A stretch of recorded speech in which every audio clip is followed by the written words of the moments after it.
Buenas tardes, mis queridos estudiantes. En esta oportunidad vamos a tratar el tema de las aleaciones fundidas y vamos a comenzar con las fundiciones de hierro y carbono.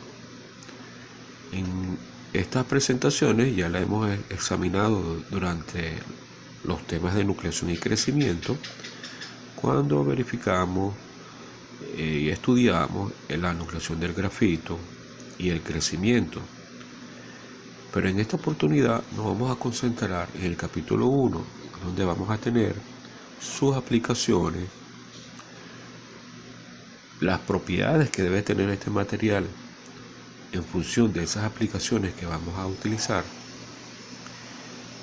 que le vamos a dar, y la clasificación de acuerdo a las normas. En este caso vamos a examinar dos principales normas. Vamos a examinar cuáles serían esos elementos aliantes que contribuyen a la formación de estas aleaciones, cuáles serían sus efectos y su relación con las velocidades de enfriamiento y la formación del grafito.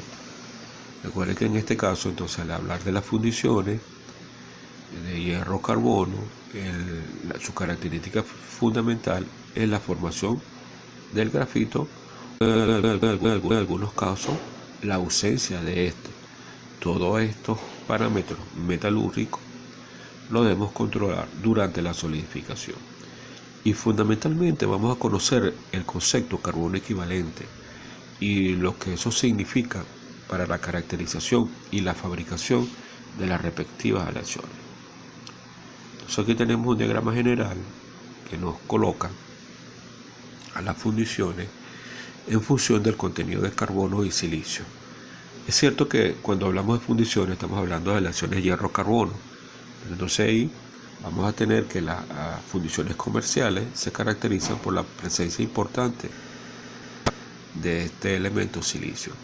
Examinemos aquí en la banda horizontal entre el contenido del 1 al 3% y un contenido de carbono de 2,5 a 4, vamos a encontrar las fundiciones grises.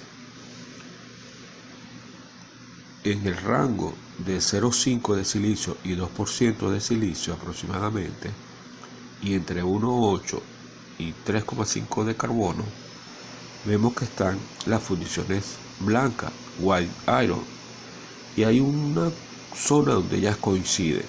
Entonces, como nosotros, a pesar de tener el mismo contenido de carbono y de silicio, vamos a asegurar que quede gris o blanca? Por ejemplo, si nosotros vemos una fundición que tiene 3% de carbono, vemos aquí en la línea de 3% de carbono, hacemos una horizontal y subimos por donde tiene 1,5 de silicio, nos vamos a dar cuenta de que esa composición química coincide para las dos fundiciones, ya sea blanca o sea gris. ¿De qué va a depender de que se conformen algunas de los dos? Obviamente de las condiciones de solidificación, es decir, si, como hemos dicho, ¿cuáles condiciones de solidificación? Bueno, ¿qué parámetros debemos controlar durante la nucleación? Si queremos que sea gris, seguramente será la nucleación del grafito, y si queremos que sea blanca, sería evitar la nucleación del grafito. Entonces, ¿cómo vamos a asegurar esto? Entonces ahí tendríamos que actuar sobre las condiciones de equilibrio o de no equilibrio que vamos a tener durante la solidificación. Es decir, tendríamos que hablar de la velocidad de enfriamiento. Veamos a continuación cuál sería una característica, una norma característica de estas aleaciones. Tenemos la aleación ASTM A276, que son especificaciones para componentes o partes de fundiciones grises sometidas a presión a temperatura mayor de 350 grados. Noten que el contenido de carbono va desde, vamos a comenzar con la que está en la parte superior, que es la 1800 o 1800,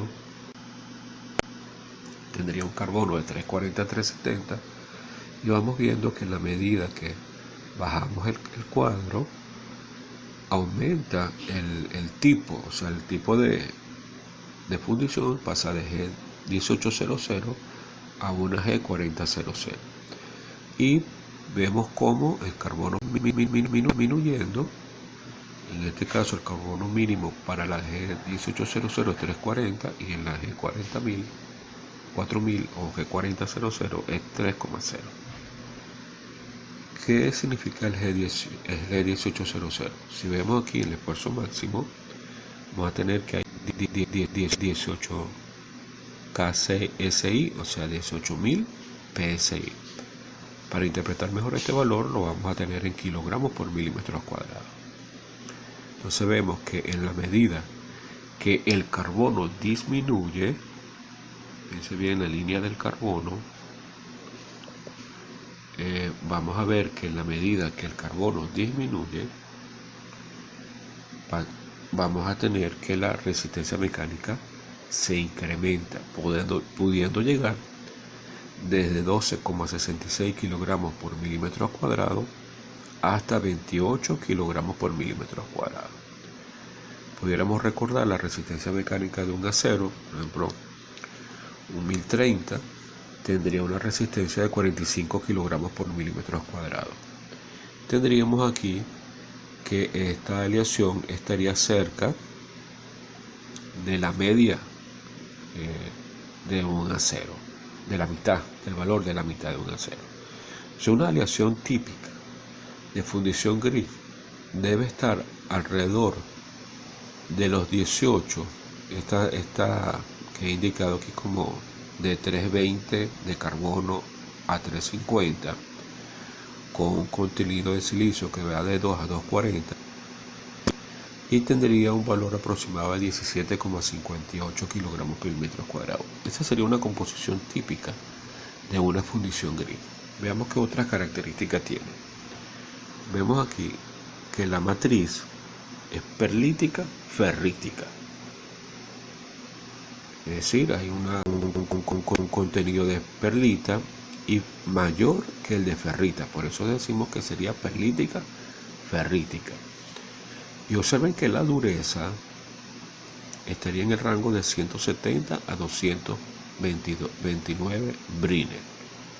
Es una dureza relativamente media, y si la comparamos con los de los aceros, estaría en un acero promedio de 1020, 1030, estaría cerca de ese valor, porque al final de cuentas la dureza de la matriz es la que va a estar representada acá. Haciendo referencia al grafito, el grafito va a dar ningún incremento de la dureza, todo lo contrario, el grafito es blando y de muy baja resistencia mecánica. Y una característica adicional que debe tener esta fundición es que el tipo de grafito, fíjense que es concreta, la norma habla de que debe tener un grafito tipo 7 y un tamaño de 2 a 4. Veamos también qué ocurre con la matriz a medida que aumenta la resistencia mecánica. Dice que pasa de una matriz ferrítica pelítica, es decir, una matriz con un alto contenido de ferrita. Progresivamente la ferrita desaparece, aumenta la perlita y va aumentando progresivamente hasta que en cierto valor aparecen carburos.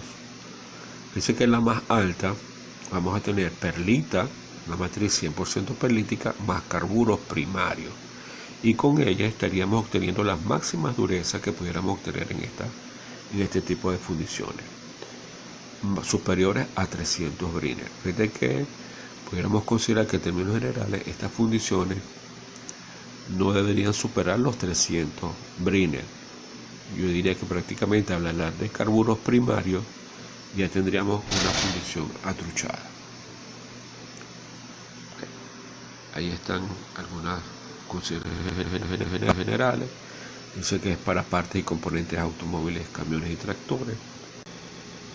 Y dice que las de 2500, la 3500 y la 3500C se fabrica para construir tambores y discos de freno y croche. Y la 4000, la